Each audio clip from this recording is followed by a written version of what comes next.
Este episódio do Foro de Teresina tem o apoio do iFood. iFood! Rádio Piauí.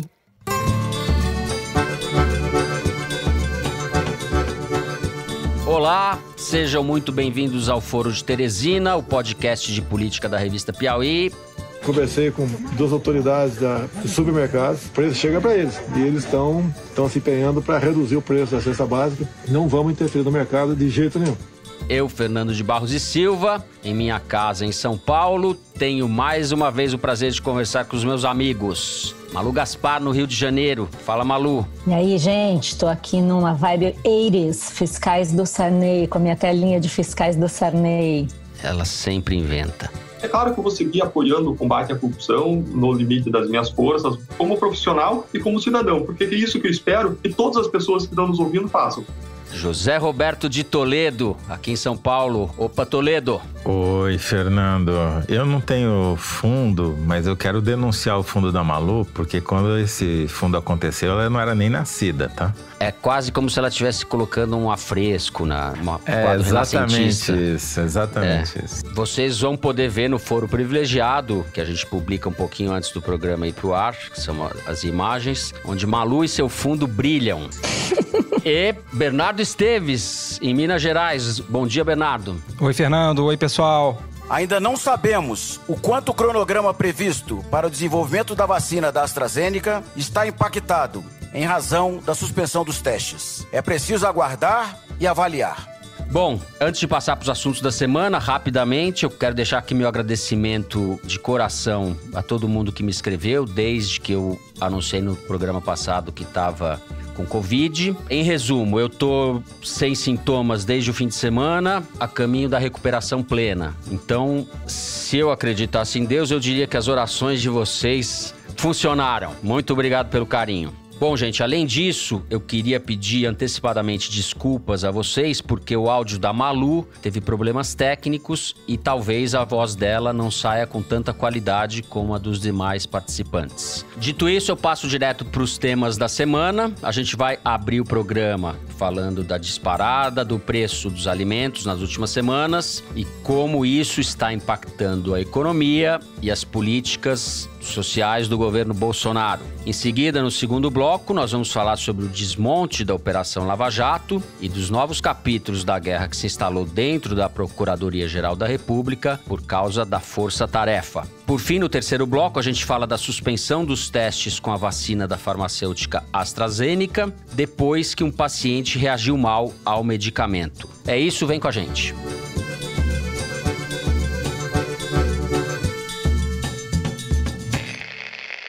Muito bem, estamos em 2020 com gostinho de governo Sarney, essa que é a verdade. E eu explico por quê. Já faz algumas semanas que a gente tem visto uma alta significativa no preço de alguns alimentos, sobretudo aqueles que compõem a cesta básica, como arroz, feijão, leite, óleo, etc. Para ter uma ideia, o pacote de 5 quilos de arroz, que geralmente custa em torno de R$15, em alguns lugares está sendo vendido a mais de R$40. Isso mesmo. Há uma grande aflição em torno disso. O Bolsonaro, nessa semana, apelou ao patriotismo dos donos do supermercado, pedindo que não aumentem os produtos. E a questão se agrava porque isso está acontecendo justamente no momento em que o governo vai cortar pela metade o valor do auxílio emergencial, que passa de R$600 para R$300 ainda este mês. Toledo, vou começar com você. Vamos juntar o arroz, o auxílio emergencial e o que a gente pode esperar desse negócio todo. Fernando, eu queria primeiro começar com uma historinha, para a gente tentar entender o contexto em que esses aumentos ocorrem, né? Então você tem o Brasil numa situação de completo desequilíbrio político que leva a um desequilíbrio econômico, isso já durante o governo Bolsonaro. Isso acarreta uma fuga de investidores, né? Os investidores internacionais deixam de ver o Brasil como um país atraente, como um país seguro, como um país onde vale a pena colocar o seu dinheiro. Com isso, o dólar sobe, né? Porque você tem uma demanda por dólar justamente para sair daqui. E a consequência de uma política de real desvalorizado, que acabou virando a política econômica do governo Paulo Guedes, você tem um aumento das exportações, porque os produtos brasileiros que são produzidos em reais acabam se tornando mais baratos para o cara que consome em dólar. E quais são esses produtos brasileiros? São basicamente produtos alimentícios, né? Veja o que aconteceu, por exemplo, nesses primeiros 8 meses de 2020, com os principais produtos que compõem a cesta básica do brasileiro. O arroz, a exportação brasileira aumentou 73%. A soja aumentou 34%, o óleo de soja 19% e a carne 22%. Nós começamos a vender a nossa produção ainda mais para o exterior. É de se esperar que isso tenha um impacto, obviamente, no mercado interno. Que se tem menos produto aqui porque a gente está exportando mais, é de se esperar que o preço suba, e não deu outra. Só que, paralelamente a isso, ainda houve a pandemia, que provocou, num primeiro momento, isolamento social. Esse isolamento social teve 2 consequências. A mudança dos hábitos de consumo das pessoas, que deixaram de comer fora de casa e começaram a comer em casa. Isso, obviamente, gerou um impacto de demanda sobre os alimentos básicos, tipo o arroz. E, ao mesmo tempo, você teve o desemprego. O desemprego ficou mascarado a partir de abril pelos R$600. Então, você tem essa combinação de mudança de hábito de consumo, as pessoas comendo mais em casa, recebendo R$600, que foi distribuído aí para 67 milhões de pessoas, você teve um aumento de consumo ao mesmo tempo que você estava exportando mais. Não deu outra. Aumentou o preço do arroz. Não só do arroz, da carne, da cesta básica, daquilo que realmente as pessoas consomem. Ou seja, isso que a gente está assistindo é mais uma demonstração da extrema incompetência do senhor Paulo Guedes e da completa situação de instabilidade política gerada pelo governo Bolsonaro. Quer dizer, não é exagero você dizer que quem está pagando caro pelo arroz está pagando o custo Bolsonaro. Tanto é assim que no levantamento da Arquimedes nas mídias sociais sobre o aumento do preço da cesta básica, 91% das manifestações são contra o governo. As pessoas sabem identificar quem é o culpado. E o governo, o que está fazendo? Está tentando achar um outro culpado. Está botando a culpa nos donos de supermercado, apelando ao patriotismo, tá fazendo o que sempre faz, política diversionista, e tentando achar alguém para pagar o preço pelas bobagens que ele mesmo faz. O que vai acontecer daqui para frente? O governo zerou a alíquota de importação de arroz, vamos importar arroz. Vai demorar 2 meses para esse arroz chegar aqui, na melhor das hipóteses, entendeu?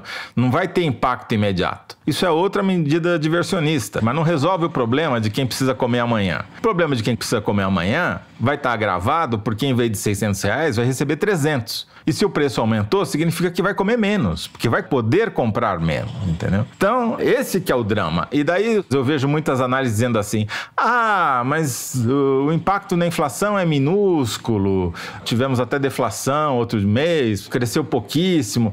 Dane-se a inflação. A inflação é uma média que pode ter sentido macroeconômico, mas que na vida das pessoas ela diz muito pouco, porque a sua inflação é diferente da minha, que é diferente do trabalhador que ganha um salário mínimo. Cada um tem uma inflação particular, porque tem uma cesta de consumo particular. Então, o IPCA para essa discussão é absolutamente irrelevante. O que é relevante é o preço dos alimentos mais consumidos, arroz, feijão, carne e óleo de soja. É isso que importa, entendeu? E isso eu não vou chamar de inflação, porque não é um crescimento continuado, embora já venha se arrastando há meses, mas é um surto e não tem uma perspectiva, e não tem nenhuma ação do governo para fazer isso diminuir. Ao contrário, o dólar continua subindo, o que só vai piorar a situação. Então, isso daí é custo Bolsonaro, sim, e quem propiciou isso foi todo mundo que apoiou esse presidente e essa política econômica. Malu, o que o governo vai fazer? Tem a hora que a gente acha que o Bolsonaro lembra o Collor, depois a gente acha que o Bolsonaro lembra o Sarney, são sempre referências edificantes. Eu acho ele sempre pior do que o Sarney e que o Collor, mas vamos em frente. O negócio é o seguinte, isso que o Toledo falou, da alta dos alimentos ser uma questão séria, só para colocar em termos práticos o negócio, né? Os cálculos de quem costuma acompanhar esses índices são de que até o final do ano a alta dos alimentos, né? deve chegar a 10%. E não é só o Arquimedes que está mostrando isso, eu acho que os trackings do presidente também estão mostrando isso de forma muito clara, dado o desespero dele para resolver essa questão o mais rápido possível, né? Eu conversei com algumas pessoas que fazem esses trackings independentes para outras instituições e está todo mundo vendo isso, que essa questão da alta dos alimentos está impactando realmente a popularidade do Bolsonaro. E aí é que é o delicado equilíbrio, né, em que o governo Bolsonaro se enfiou, porque primeiro tem essa questão internacional, né? Eu peguei um dado aqui com um amigo Farai Leimer, que me mostrou o seguinte: nunca teve tanta saída de dólares do Brasil como hoje. É a maior saída de dólares da história do Brasil desde que o Banco Central começou a medir esse indicador. São 60 bilhões de dólares saindo do Brasil por ano. Isso acontece porque os juros no Brasil estão baixos, mas também acontece porque há uma enorme incerteza sobre o que vai ser da economia no resto do mundo, mas também sobre o que vai ser da economia aqui. E isso era previsto por conta da pandemia. A FAO, que é a Organização das Nações Unidas para a Alimentação, fez uma recomendação para que o Brasil reforçasse seus estoques no início da pandemia. Isso não foi feito e quem fez isso foi a China, que saiu comprando os estoques e a produção do mundo inteiro, inclusive do Brasil. Isso forçou mais ainda a desvalorização da moeda, que já vinha acontecendo por conta dessa questão do dólar, da saída de investidores. E agora resta pouco para o Bolsonaro fazer, o Fernando, porque é difícil você impedir a alta de preços na canetada, já foi feito. O que foi o fiscal do Sarney? Foi uma derivada do plano cruzado, quando o presidente Sarney tabelou os preços dos alimentos e aí convocou a população e também mandava a Sunab, lembra dos fiscais da Sunab? Era uma estatal que mandava seus fiscais para os supermercados dizendo que estava apoiando o plano cruzado e fechando os supermercados. Teve um caso célebre que eu estava comentando aqui antes da gravação, do sujeito que lá em Curitiba fechou por conta própria um supermercado e tal.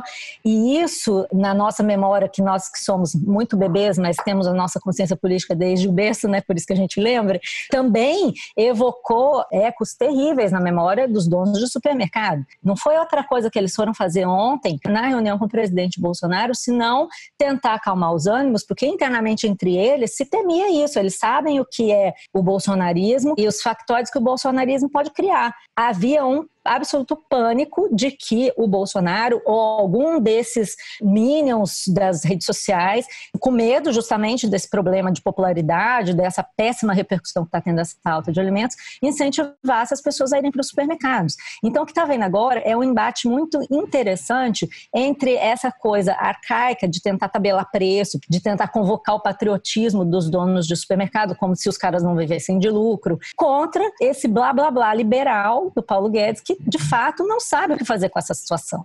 Então é verdade que você tirar o imposto de importação sobre o preço do arroz pode dar algum alívio, mas ninguém acha que isso vai realmente resolver o problema. Por outro lado, existe uma expectativa de que essa alta se ajuste à medida que cair um pouco o consumo, né? Porque dizem que parte desse aumento se deu justamente por isso que o Toledo falou. As pessoas foram mais ao supermercado. Os 3 primeiros meses da pandemia não tinha nada que comprar, era só supermercado. Então se comprou alimentos, as pessoas que receberam auxílio emergencial comprou alimentos. As pessoas vão comer menos, essa que é a verdade. Isso sim, pode acontecer. E pode também o Ministério da Agricultura conseguir reequilibrar os estoques. Mas isso tudo é um delicado ajuste, que é um retrato do que está acontecendo no governo, né? Ele tem um problema de gestão, eles não foram capazes de prever que isso poderia acontecer. E prevendo, não sei se haveria mecanismos de fazer isso sem intervir demais na economia, que também é uma coisa que para isso precisa de dinheiro. Poderiam, por exemplo, o Toledo está dizendo, deixou de desvalorizar o real. Eles poderiam comprar dólar para valorizar o real, mas isso tem um custo, né? Não é uma coisa simples, não é uma equação simples. Isso aliado à incapacidade de gestão complicou demais a vida do Bolsonaro e vai continuar complicando. No fundo, a gente cai naquela mesma questão que a gente tem falado em todos os blocos. O Bolsonaro vai ter que decidir como é que ele vai fazer para manter a popularidade dele em alta. E, gente, não tem almoço grátis, como diz o outro. O único jeito dele resolver isso é gastar mais. Como como diz um amigo meu, é a estratégia pau na máquina. Vamos botar o de governo para gastar. É esse o dilema que continua em curso, cada vez mais agravado pelas consequências econômicas aí da estratégia do governo para combater a pandemia. E a tendência ao presidente optar por essa estratégia de mais gastos, né? Agora, só duas memórias. Primeiro, né, eu já falei no programa passado que o Bolsonaro tinha batido no teto de popularidade dele, mesmo gastando 60 e sei quantos bilhões de reais por mês. E agora vai começar a cair, porque o cara não comer ou comer menos não tem nada pior para a popularidade de um presidente. E essa ideia de ficar apelando para patriotismo não dá certo. O Omar Marcinski, que é o cara que está aí no fundo de tela da Malu, que ficou famoso como fiscal do Sarney quando fechou o supermercado. Primeiro, os fiscais do Sarney não deram certo, porque em poucos meses a inflação voltou galopante. Segundo, o Collor tentou explorar a imagem de fiscal do Sarney, do Omar Marcinski, convocando ele para a SUNAB, que era a Superintendência de Abastecimento e Controle de Preços do governo. Também não deu certo. O pobre do Omar acabou morrendo poucos anos depois, esquecido, em Manaus. Eu concordo com a sua avaliação de que a tendência é que a popularidade sofra um abalo. Embora eu já gato escaldado aqui nessa história, porque o Bolsonaro tem desafiado aí todos os analistas, comentaristas, espectadores, etc. A gente não acreditava que ele fosse resistir a uma quebra da economia nesse nível que a gente viu durante a pandemia e as mortes que ele provocou, que o governo induziu em última instância na pandemia. As explicações existem, o auxílio emergencial sendo a principal delas. Depois dessa roda, o Toledo lá atrás, quando o Bolsonaro começou a viajar, falou, olha, tá fazendo aqui, tá imitando o Lula tal, e tá de fato, esse tour que ele tá fazendo com motivos regionais, etc, fazendo esse personagem agora, né? Ele tá se descobrindo como um personagem popular. Talvez isso não dure. Eu acho que é cedo para dizer isso, sabe por quê? Não está dado isso. Nós estamos nos próximos meses numa discussão sobre o que vai ser do orçamento público para o ano que vem. Ontem a gente viu que a junta orçamentária do governo está composta por militares. Quem vai comandar a discussão sobre o orçamento no Congresso não é o Paulo Guedes, é o ministro Ramos, da articulação política. Militares gostam de obras, de gastos, de dinheiro. Então, assim, vai depender muito do que vai acontecer agora. Se essa alta de preços passar e o governo conseguir dominar a narrativa e botar dinheiro no orçamento para o ano que vem para gastar mais, pode ser que ele consiga contornar. Uma coisa é o controle da narrativa, outra coisa é o controle do bolso das pessoas. Esse vai ficar mais vazio e a demanda, o preço que ela vai pagar vai ficar mais caro. Eu acho que essa divergência ou essa dúvida é bom que a gente mantenha ela em evidência, porque aí tá a questão. As 7 vidas desse desgracido, como diria o Dalton Trevisan, escritor Dalton Trevisan, que adora inventar essas palavras, né? As 7 vidas do desgracido. Com isso, encerramos o primeiro bloco do programa. Vamos falar no segundo bloco de Lava Jato. A gente já volta.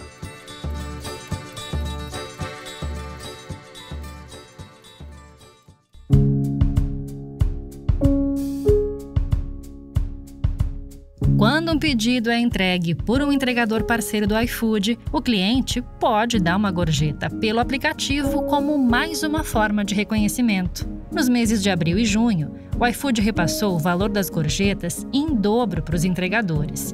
Nesse período, os consumidores deram mais de 5 milhões de reais em gorjetas. O iFood repassou mais de 11 milhões para os entregadores. Por exemplo, a gente pega uma entrega de R$7, R$6. O cliente vai e oferece a gorjeta de R$5, aí já dobra. No lugar de receber, exemplo, uma entrega só, eu tô recebendo 2 só por ir na casa do cliente. No início da pandemia, muitas pessoas, quando eu ia entregar o alimento ou o produto, elas chegavam batendo palma e parabenizando a gente, os entregadores. A gente está ganhando mais gorjeta também, que isso nos ajuda bastante. Todo o valor das gorjetas é repassado aos entregadores, sem qualquer tipo de desconto, claro. O iFood está com a cozinha aberta para você saber mais sobre como o maior app de entregas do país valoriza e apoia seus parceiros. Acesse institucional.ifood.com.br.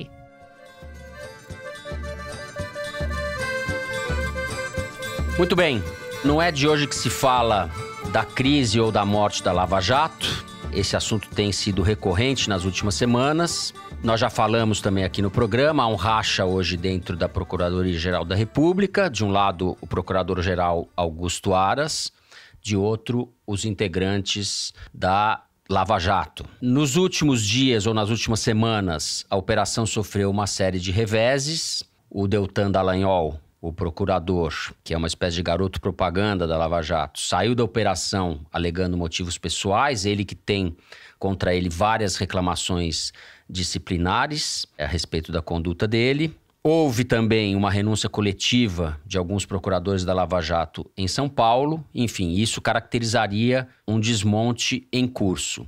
Ao mesmo tempo, Malu, nessa quarta-feira a Lava Jato fez uma nova operação, dessa vez envolvendo advogados que teriam usado contratos falsos para desviar recursos do chamado Sistema S do Rio de Janeiro. Entre esses advogados estão o velho Frederico Wassef, advogado da família Bolsonaro, né? O homem que escondeu o Queiroz, e o advogado do ex-presidente Lula, Cristiano Zanin. Qual é a sua avaliação, Malu, a respeito da Lava Jato? Ela está desidratada e está morrendo? Quais são os riscos embutidos nisso daí? Bom, sim, eu acho que a Lava Jato está no fim, pelo menos a Lava Jato que a gente conhece, né? Esses fatos que a gente está acompanhando nos últimos tempos, eu já diria que são o pós-Lava Jato. É tipo assim, o que vai ser feito do espólio da Lava Jato daqui em diante? É isso que está em discussão, é isso que está em disputa no momento. Não só dentro da operação, com esses fatos que você mencionou, como também hoje no Supremo Tribunal Federal, no Congresso, existe todo um rearranjo de forças para determinar o que vai ser daqui para frente do combate à corrupção. Por exemplo, no Supremo você tem uma questão super importante, que é uma virada de rumo na segunda turma do Supremo, que aqui costuma julgar os casos da Lava Jato, com a licença agora e a futura saída do ministro Celso de Mello.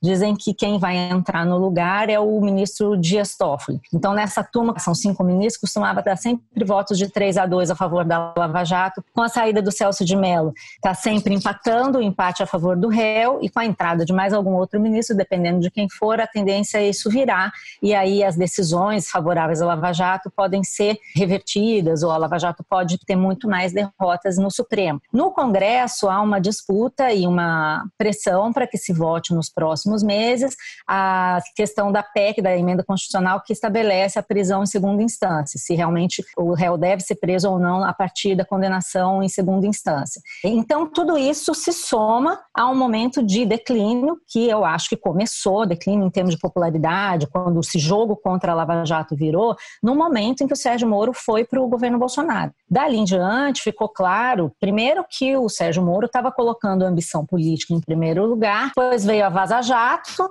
que agravou essa percepção e ainda acrescentou mais elementos para demonstrar como alguns procuradores, especificamente o Deltan Dallagnol, ficou demonstrado que eles se achavam acima do bem e do mal. E não é à toa que ele está respondendo a todas essas reclamações. Eu acho que teve ali uma falta de compreensão do que aquilo significava por parte dele mesmo, já era para ele ter saído da operação há muito tempo, e a permanência dele na Força-Tarefa só agravou aí essa crise, o embate em torno da Lava Jato. Depois foi escolhido o novo procurador-geral, e o que vem sendo feito desde então pelo Augusto Aras e pelo time dele é o que a gente já tem comentado nos outros programas. Existe um desmonte da operação que, na prática, hoje em dia, favorece principalmente o governo Bolsonaro. Sim, that's the point. É o estancar a sangria que o Romero Jucá falava, o Bolsonaro conseguiu, né, para acomodar os interesses dessa nova base do governo, que são exatamente os partidos que, depois do PT, são os que mais sofreram baixas com a Lava Jato.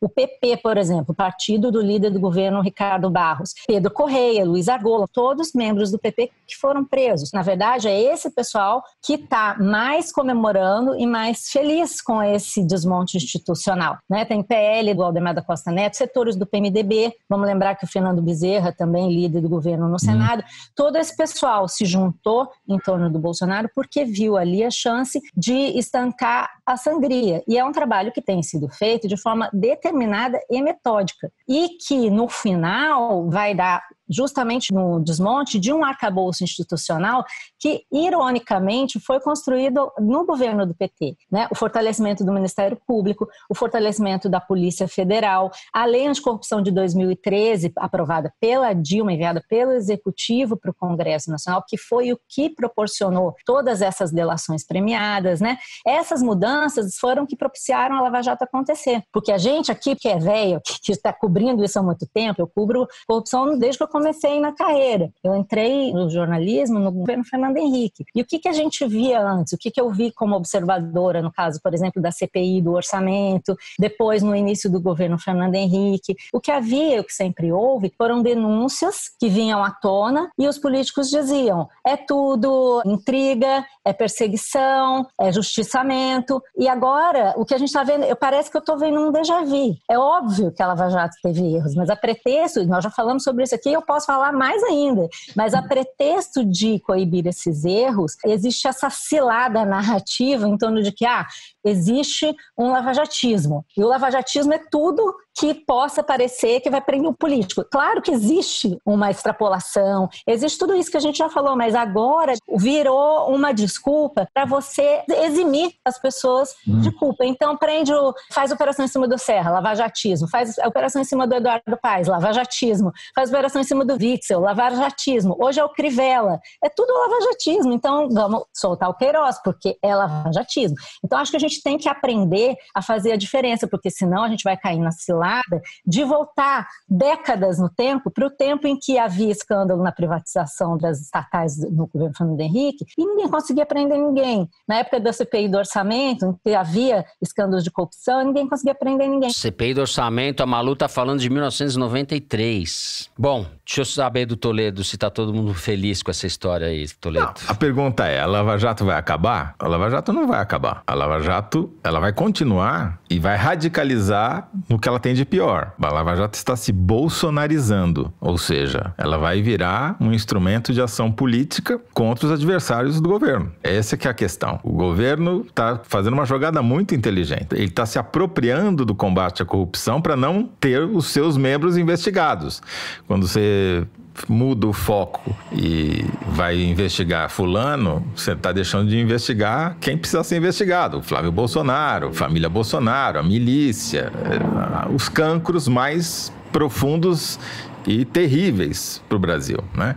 O que o Bolsonaro está fazendo é instrumentalizar esse sistema de operações policiais, o Ministério Público, em favor dele próprio. Quando os procuradores que fizeram os trabalhos de investigação mais pertinentes, como aqui em São Paulo, por exemplo, abandonam as suas posições coletivamente, e imagino eles que eles devam ter tido motivos muito graves para fazer isso, eles estão abrindo espaço para quem crescer? Para os procuradores ligados ao Bolsonaro, né?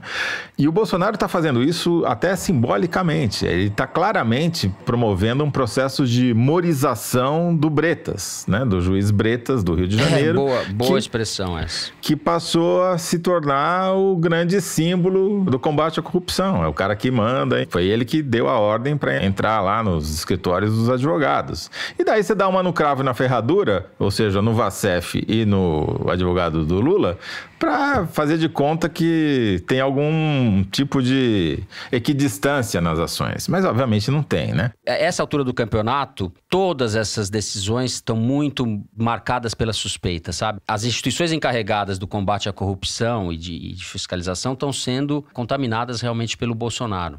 Não, isso sempre acontece. O que aconteceu com a Operação Mãos Limpas? Deu no Berlusconi. É porque a política acaba se apropriando sempre dessa tentativa de você combater a corrupção dessa maneira. É triste, é muito triste, porque é um tiro no pé. Mas, Luigi, você publicou uma reportagem no site da Piauí essa semana mostrando o quê? Que 100 deputados federais tiveram a proeza de aumentar os seus gastos com aluguel de automóvel e combustível durante o isolamento social. 400 diminuíram drasticamente e 100 aumentaram. Inclusive o famoso Júnior do Pneu. Por que a Lava Jato chama Lava Jato? Porque os caras faziam exatamente isso lá atrás, entendeu? Não mudou nada. E eu acrescentaria mais, não sei se vocês viram no Valor uma reportagem espetacular da Maria Cristina Fernandes sobre essa questão do Bolsonaro com o Rogério Marinho. Ela fala um negócio lá no meio, que existem cálculos de que para o Bolsonaro manter a base dele, custou 4 vezes o que custou para o Temer impedir o impeachment dele.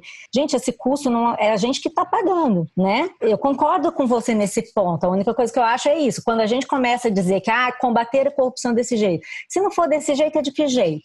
É sem politizar. A gente tem um governo com contornos mafiosos, ligação estreita com a milícia, com o que há de pior na vida pública. Tem militares atrás, tem as polícias mais ou menos cooptadas. Enfim, a gente está num momento de extrema fragilidade institucional com um governo que não tem nenhum compromisso com o combate à corrupção. E a Lava Jato tem prós e contras, eu também sou da sua opinião, Malu. Talvez a gente divirja, se a gente for um dia voltar a discutir isso, quais são os prós, quais são os contras, mas que ela está agora, digamos assim, a parte mais republicana dela, o legado mais republicano, está sendo duramente atacado.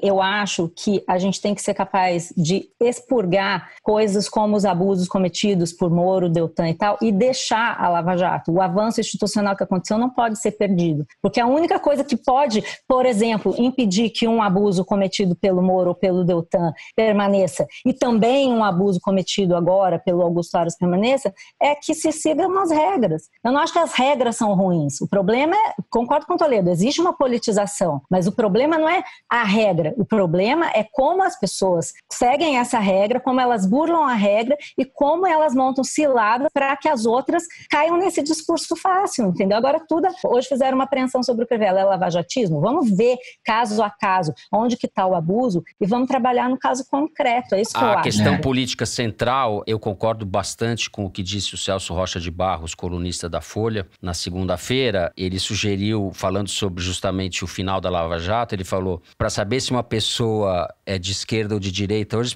quem é de esquerda, quem é de direita? Os de esquerda são os que foram presos. Ele colocou essa frase de uma maneira jocosa, evidentemente, mas corresponde bastante à realidade. A Lava Jato funcionou muito bem até determinado ponto e excluiu o Lula da disputa presidencial.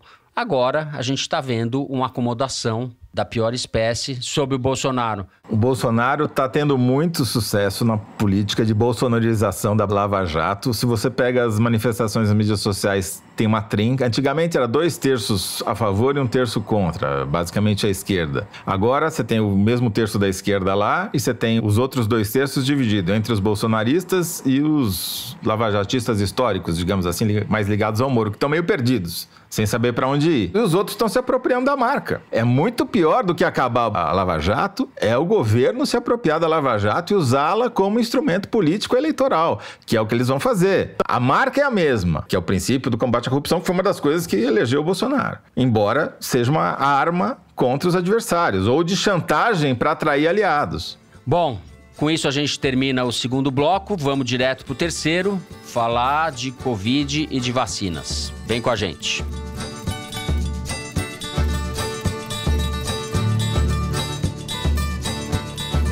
Muito bem, notícias não muito animadoras nessa semana. A farmacêutica AstraZeneca, que vem desenvolvendo uma das vacinas contra a Covid junto com a Universidade de Oxford, anunciou a suspensão dos testes depois que um dos voluntários no Reino Unido teve uma reação adversa ao medicamento. Não foram divulgados muitos detalhes sobre o caso até agora, mas o fato é que até segunda ordem os testes da vacina estão suspensos, inclusive aqui no Brasil. Numa dessas ironias ou tragédias do destino, o ministro interino da Saúde, o general Pazuello, deu uma declaração dizendo, abre aspas, em janeiro do ano que vem a gente começa a vacinar todo mundo, fecha aspas. Ele estava se referindo, Bernardo, justamente a essa vacina de Oxford, não é isso?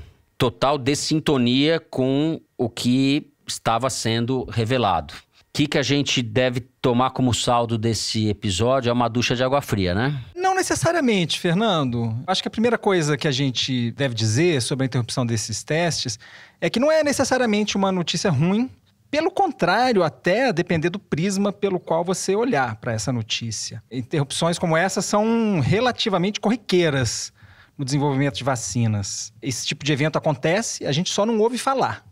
A gente está sabendo agora porque essa vacina está sendo desenvolvida em tempo real, sob os olhos da imprensa e da opinião pública. Eu estava aqui com alarmismo de leigo, né, Bernardo? É que isso não costuma ser notícia, e agora é. Aliás, vamos dar o crédito a quem merece.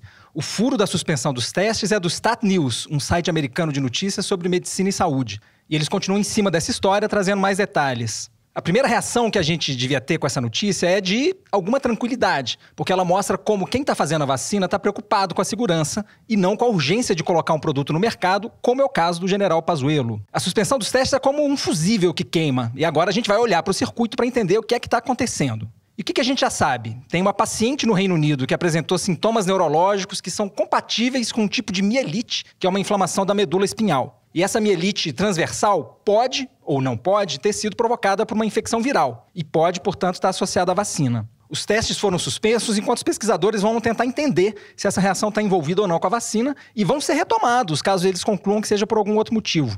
Quando os testes foram suspensos, ninguém sabia se essa mulher tinha tomado a vacina ou um placebo, porque os testes são duplos cegos. Mas parece que ela tomou a vacina, segundo o próprio presidente da AstraZeneca disse numa teleconferência em que ele prestou contas aos investidores da empresa, a começar pelo banco JP Morgan. Quem revelou isso foi, mais uma vez, o Stat News. Nessa mesma teleconferência com os investidores, o executivo disse que a mulher estava melhorando e que deveria ter alta essa semana mesmo. Mas vamos lembrar que ele tem todo o interesse nisso, já que as ações da empresa caíram depois que saiu a notícia da interrupção dos testes. Mas é assim que a banda toca, Fernando. Eu acho que a gente devia se tranquilizar de alguma forma com essa notícia. Esse tipo de suspensão acontece, e inclusive os testes dessa vacina da AstraZeneca já tinham sido interrompidos uma vez em julho, só que ninguém ficou sabendo. Nessa ocasião, um voluntário apresentou sintomas neurológicos e a investigação mostrou que o voluntário tinha esclerose múltipla e que isso não tinha nada a ver com a vacina. Depois dessa conclusão, os testes foram retomados e, portanto, é possível que eles sejam retomados caso se constate que esses sintomas de mielite não têm nada a ver com a vacina que está sendo desenvolvida e testada. E é por essas e por outras que o desenvolvimento de vacinas é demorado. Vamos lembrar que o recorde atual para o desenvolvimento de uma vacina é de 4 anos, no caso da vacina da cachumba. A gente tem todo o interesse em pulverizar esse recorde e está fazendo o possível para isso. Mas não é por isso que a gente precisa se precipitar. A terceira fase de testes clínicos é a mais importante, porque é nela que a gente pode encontrar reações adversas raras, que podem virar um problema sério quando a gente pensa na escala em que a gente quer vacinar a população. Então, o anúncio da suspensão dos testes, no meu entendimento, mostra o compromisso de quem está desenvolvendo com a segurança dos voluntários que estão testando e com todos aqueles que podem vir a ser vacinados no futuro. Pode parecer paradoxal, mas é uma má notícia para o movimento dos anti-vacina, para quem o presidente Bolsonaro estava batendo palma na semana passada. Fica mais difícil, depois dessa, defender que as vacinas não são seguras, porque agora está todo mundo vendo como elas são desenvolvidas e como a segurança é um fator primordial. Quer dizer, é o sinal de sintomas que ninguém sabe direito do que são ou se estão associados à vacina. Todo mundo para os testes em todos os países em que eles estão sendo desenvolvidos para a gente entender se isso tem a ver ou não com a vacina. Perfeito. De qualquer forma, o Pazuello é um falastrão, né? Eu acho que esse episódio mostra como o tempo da ciência é muito diferente do tempo da política, né? O Pazuello estava prometendo uma vacina que talvez nem venha a ser concluída, caso se constate que esse é um problema sério, que foi devido à vacina.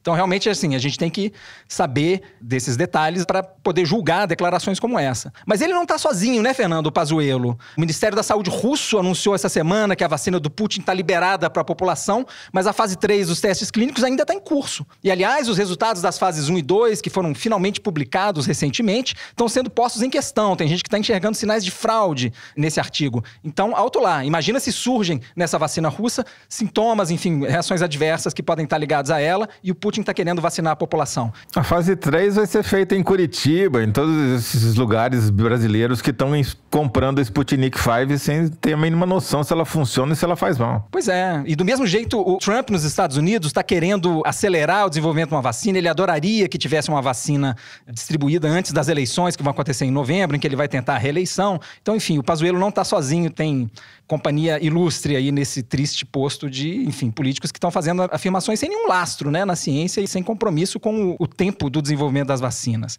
Mas então, Fernando, resumo da ópera. O desenvolvimento da vacina vai levar o tempo que precisar. Não dá para ir mais rápido. Então vamos continuar esperando, de máscara, passando álcool gel na mão e evitando aglomeração. Sei que tá quente, que tem muita gente com saudade da praia, mas ainda não é hora de aglomerar nas areias.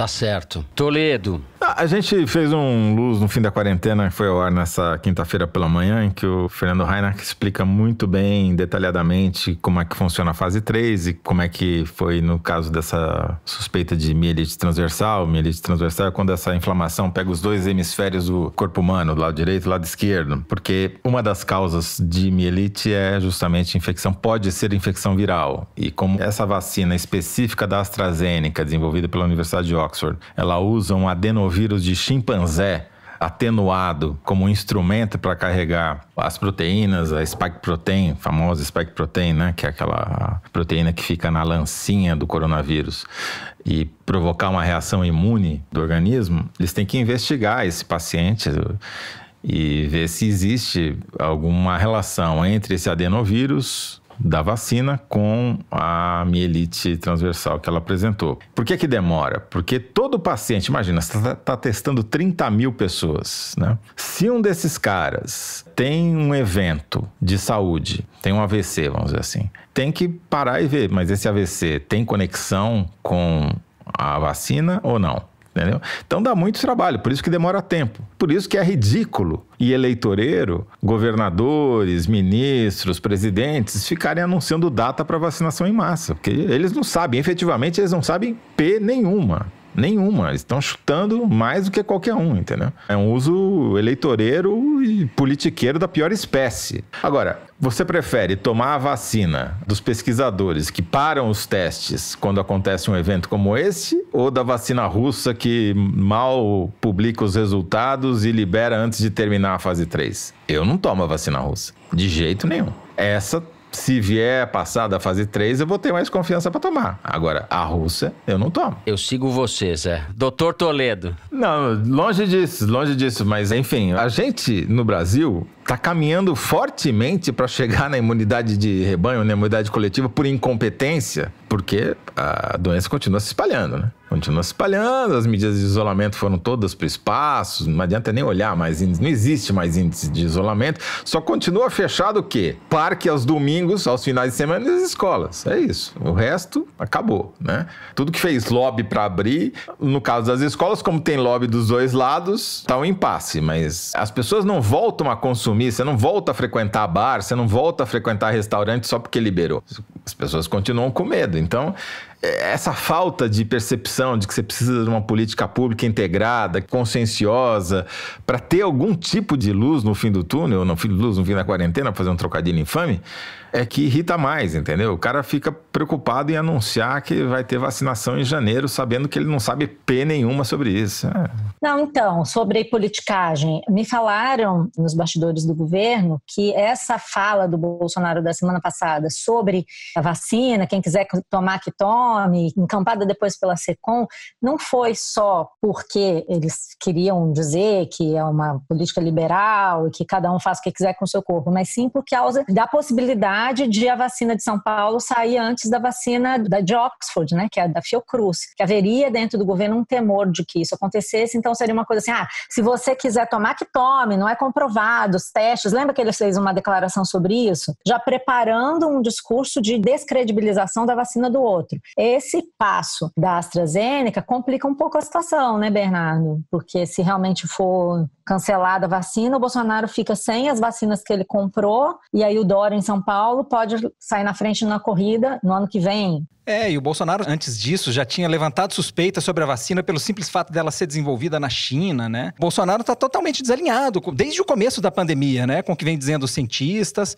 E, de certa maneira, ele tenta achar o caminho dele para dizer, olha, eu estava dizendo para vocês, essa vacina não era muito confiável. E assim como ele descreditou a doença no começo e disse que a gente tinha que sair para as ruas e que a cloroquina funciona, que é como, enfim, embasando esse discurso dele, de que a gente tem que estar na rua, porque essa é uma gripezinha e tem cura. Tudo errado, né? Assim, toda a condução dele da pandemia parte de premissas cientificamente erradas. E com a questão da vacina não é diferente. E a questão que fica no ar, né? Eu falei do Trump mais cedo, né? Essa semana veio à tona a revelação de que o Trump sabia desde o começo, desde fevereiro, pelo menos, ele sabia que essa pandemia é séria, que essa doença doença é mais letal do que a gripe espanhola, é mais letal do que qualquer tipo de gripe, e ele deliberadamente fez declarações públicas minimizando a importância da doença, né? O Bolsonaro se pautou muito pelo que o Trump disse, a defesa da cloroquina veio na esteira da defesa que o Trump fez no primeiro momento da cloroquina. Resta saber agora se o Bolsonaro também sabia da gravidade dessa doença e fez isso deliberadamente, no que é um crime contra a saúde pública.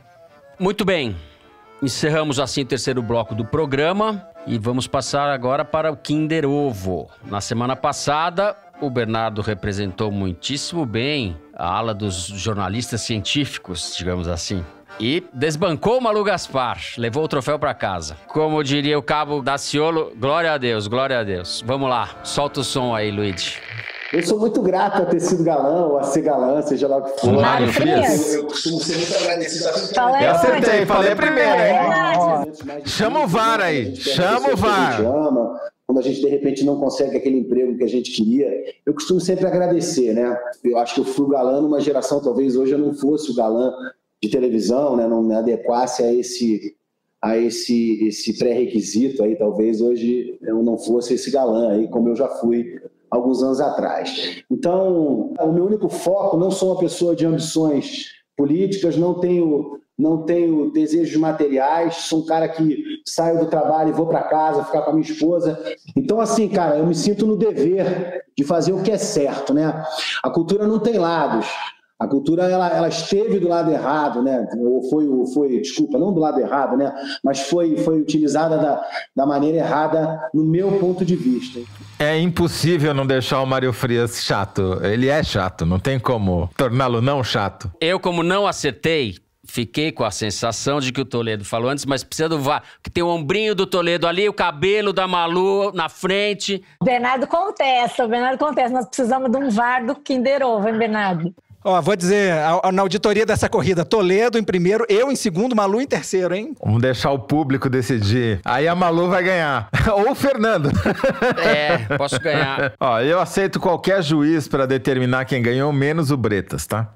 Mário Frias, secretário especial da Cultura, em entrevista ao canal de YouTube do Luiz Ernesto Lacombe, no último dia 4. Mário Frias, amigo da Malu.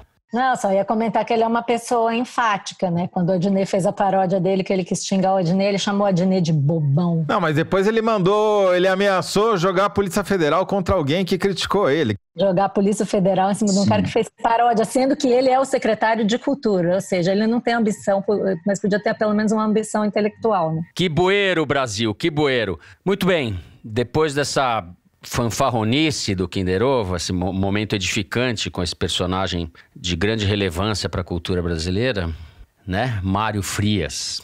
Vamos passar para o momento cabeção, né? O momento em que a gente dá dicas de livros, filmes, séries, podcasts que a gente esteja vendo ou já viu, ou vai ver. Começo eu? Bom, eu vou aproveitar que essa semana correu nas redes uma discussão a respeito de stalinismo, legado de Stalin, etc. As pessoas estão, de certa maneira, relativizando o que foi o horror desse período. E eu, na verdade, aceitei a sugestão do Celso Rocha de Barros, que indicou para alguém no Twitter um livro do historiador Timothy Snyder, que é um historiador da aula em Yale e é um especialista no século XX, especificamente na Europa do Leste. Ele publicou em 2010 um livro que chama Terras de Sangue, a Europa entre Hitler e Stalin. É um livro, é um catatal, é um livro de umas 600 páginas.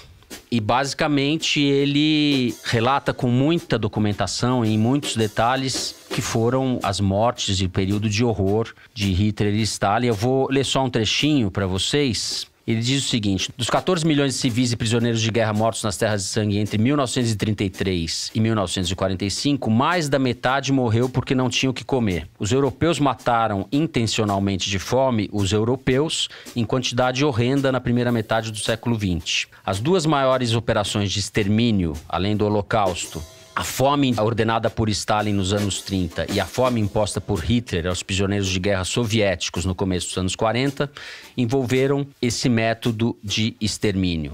E daí ele vai falando, fazendo paralelos, diferenças entre o que foi o horror nazista e o que foi o horror stalinista, mas eu acho que não sobra muita dúvida do significado histórico e do legado trágico do stalinismo. Na verdade, desses dois experimentos coletivistas do século XX, que foram o nazismo e o comunismo, eles são muito diferentes entre si, sim, são diferentes, mas eles coincidem no essencial, que é o morticínio em massa e que marcaram de horror, de sangue, o século XX, né? Então, a minha dica vai para o Timothy Snyder. Só completando, o Timothy Snyder foi quem fez o livro com o Tony Judd, que é um dos maiores historiadores do século XX e que morreu em 2010, eu acho, e gravou com o Tony Judd uma série de entrevistas. O Tony Judd já estava com aquela doença de paralisia progressiva, a ELA, né? É um livro que saiu no Brasil, também chama Pensando o Século XX. Conversas do Tony Judd com o Timothy Snyder, que também é muito bacana. Então, minhas dicas são essas. É isso aí, supere a lacração, cola no cabeção. Bom, gente, eu não sou assim, né, um Fernando Barros, então as minhas dicas são mais comezinhas. Eu quero recomendar duas coisas muito legais. Uma que eu já vi, outra que eu tô louca pra ver. Uma é o Narciso em Férias, é o documentário sobre a experiência da prisão do Caetano Veloso, que estreou essa semana no Globoplay, que é uma direção, que é um documentário dirigido pelo nosso ex-colega de Piauí, Renato Terra, e o Ricardo Calil, que são dois jornalistas ótimos, sensíveis, e o documentário, só pela experiência do Caetano, já seria sensacional, mas tem uma fotografia bacana, o roteiro legal e muito emocionante, é uma forma da gente aprender sobre o que foi a ditadura na prática, né? Com a experiência de alguém que viveu, que sofreu, que teve lá e saiu do outro lado. É muito sensível, né? Porque escapa ao simplismo e ao mesmo tempo é contundente. Não tem como você assistir aquilo e relativizar a ditadura. É impossível, né? Então é a melhor forma de você sensibilizar as pessoas sobre o horror que é uma ditadura. Acho que é uma das melhores formas. Eu adorei. Então super recomendo. E a outra coisa que eu queria deixar aqui registrado no cabeção, eu tô bem cabotina esses dias, vocês não reparem, mas é o podcast que a Novelo tá lançando agora no sábado, que é o Praia dos Ossos, sobre o caso do Oxford, ou sobre o assassinato da Ângela Diniz, que foi um crime que marcou época, né, porque a Ângela Diniz era uma mulher muito à frente do seu tempo, independente, que provocava, assim, essa incômodo nos homens, né, por ela sempre ser quem ela queria ser e não ficar se preocupando com os rótulos. Enfim, esse caso levou a uma discussão na sociedade sobre machismo, sobre violência doméstica, sobre essa coisa, esse anacronismo que é o crime contra a honra, né, e tudo que veio depois, né. Então é um marco, um divisor de águas aí na discussão sobre feminismo, direito das mulheres. A série tem 8 episódios, eu só vi o trailer até agora, estou curiosíssima para ouvir o podcast que estreia dia 12 e eu recomendo que todo mundo veja também. Apresentado pela Branca Viana. Que é a âncora do Maria Vai com as Outras, que também tem super programas aí que abordam essa discussão sobre mulher, mercado de trabalho e, enfim, todo esse universo feminino. E se você está ouvindo o Foro hoje, sexta-feira, dia 12, lembrando, amanhã. Então, Fernando, eu ando me refugiando na poesia para atravessar esses tempos pandêmicos. Queria recomendar para vocês o livro que eu estou lendo agora, que é da poeta gaúcha Angélica Freitas e se chama Canções de Atormentar. Foi lançado há poucas semanas pela Companhia das Letras e gostei muito, em especial, de um poema que tem no começo do livro chamado Traíra, em que uma menina sai para pescar com o pai, eles pegam uma traíra, levam para casa. E para vocês descobrirem o que acontece e que lições se tira para a vida desse episódio, eu deixo vocês procurarem no livro Canções de Atormentar. Só queria aproveitar, já introduzir aqui o Correio Elegante e mandar um agradecimento para a Mariam Daishun, que mandou um tweet copiando o Fernando, o Malu e eu, sobre uma projeção que foi feita nessas projeções que usam esses projetores super potentes nas laterais de prédios, né? A projeção dizia caquistocracia e dava uma definição: sistema de governo em que líderes são os piores, menos qualificados e inescrupulosos Brasil. Estamos subindo pelas paredes agora. Toledo Augusto de Campos. Não, eu não inventei nada. Foram os gregos, a culpa é dos gregos. Depois deste momento cabezione, então vamos para as cartinhas, para os ouvintes cabeções, né? Eu vou ler aqui uma mensagem que chegou do Léo Amaral. Ele diz o seguinte: eu e meus amigos costumamos comentar os episódios do Foro e eu queria compartilhar com vocês uma expressão que a gente usa para se referir a Malu Gaspar. Malu espiã sensual. Calma, eu explico. Existe uma página de humor no Facebook chamada Glória Maria Espiã Sensual, que inventa histórias sobre a querida repórter da Globo. Associamos isso a Malu porque sempre ficamos impressionados com os bastidores que ela traz. Ela é nossa ídola. Saudações mineiras e mandem um beijo para os meus amigos, Thaís e Saulo. Grande abraço. Nossa, Thaís, um beijo sensual, da espiã sensual, né? Bom, para continuar sensualizando, Fernando, tem aqui um tweet da Vivian M, que revelou uma coisa que eu acho que é a primeira vez que eu vi isso no Twitter. As pessoas já contam como é que elas ouvem o Foro, né? Umas preparando almoço, outras almoçando, indo e voltando pro trabalho, fazendo ginástica, etc. Mas essa daqui eu nunca tinha visto. Escreveu a Vivian M no Twitter: depilando as pernas enquanto ouço o Foro de Teresina da revista Piauí, porque hoje em dia não basta ser bonita.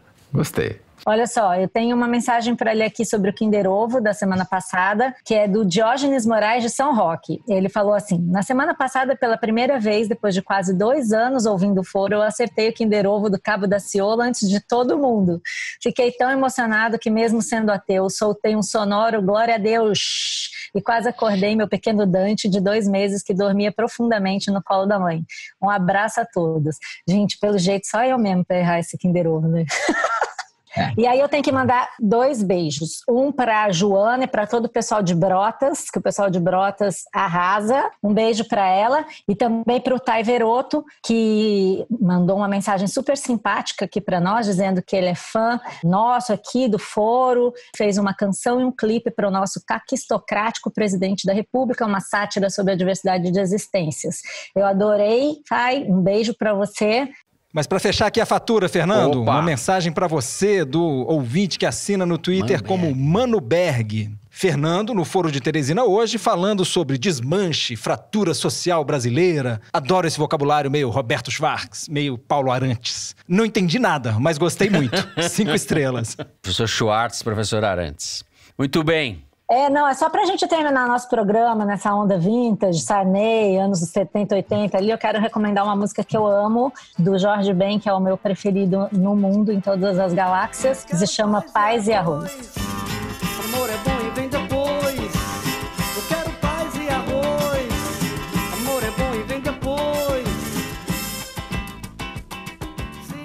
Muito bem, Jorge Ben no Foro de Teresina. Com pedidos e paz e arroz, o programa dessa semana vai ficando por aqui. O Foro de Teresina é uma produção da Rádio Novelo para a revista Piauí, com a coordenação geral da Paula Scarpim. O nosso diretor é o Luiz de Maza, as nossas produtoras são a Mari Faria e a Luísa Ferraz. O apoio de produção em São Paulo é do Vitor Hugo Brandalize e da Clara Reustab. A Mari Faria edita o vídeo do Foro Privilegiado, o teaser que a gente publica nas redes sociais da Piauí e no YouTube. A edição do programa é da Evelyn Argenta e do Thiago Picado. A finalização e a mixagem são do João Jabassi, que também interpreta a nossa melodia tema, composta por Vânia Salles e Beto Boreno. A nossa coordenação digital é feita pela Kellen Moraes. A checagem do programa é feita pelo Plínio Lopes. O Foro de Teresina tem sido gravado nas nossas casas, mas sempre com o apoio do Estúdio Rastro, do Dani Di, e da Som de Cena, do Gustavo Zisman. Eu, Fernando de Barros e Silva, me despeço dos meus amigos. Bernardo Esteves. Tchau, Bernardo. Um abraço, Fernando. Um abraço para todo mundo. José Roberto de Toledo. Tchau, Toledo. Saúde, Fernando. Boa, obrigado. E a Malu Gaspar, a espiã sensual. Tchau, Malu. Pra todo mundo. É isso, gente. Até a semana que vem.